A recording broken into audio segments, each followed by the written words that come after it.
Hi friends, అందరికీ నమస్కారం. ఈరోజు ఇడ్లీలోకి చట్నీ ఎలా తయారు చేసుకుందాం తెలుసుకుందాం.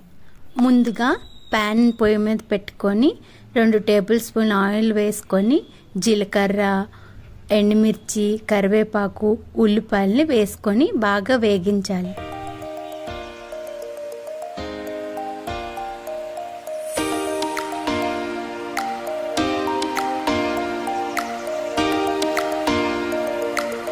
ఆ తర్వాత ఒకసారి కలుపుకొని వేరుశనగ పలుకులు, టమాటా, పసుపు, ఉప్పు వేసుకొని ఒకసారి బాగా కలుపుకోవాలి.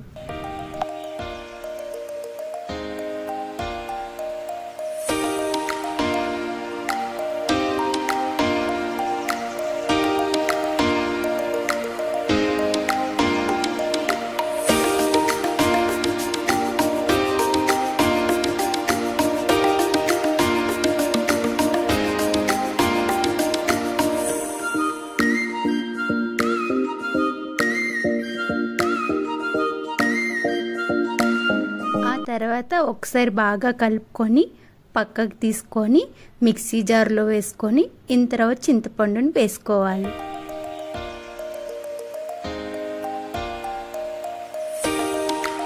ఆ తర్వాత మిక్సీ పట్టుకున్న తర్వాత పక్కన పెట్టి ప్యాన్ పెట్టుకొని 1 టేబుల్ స్పూన్ ఆయిల్ వేసుకొని ఆవాలు, జీలకర్ర, ఎండుమిర్చి, కరివేపాకు వేసుకొని తాలింపుని వేసుకోవాలి. వేయించిన తాలింపు దినుసుల్ని ముందుగా మనం మిక్సీ కొట్టుకున్న పచ్చడి దాంట్లో వేసుకోవాలి. అంతేనండి, వేడివేడి ఇడ్లీలోకి చట్నీ రెడీ. ఇటువంటి మరిన్ని వీడియోస్ కోసం మా ఛానల్ని సబ్స్క్రైబ్ చేసుకోండి.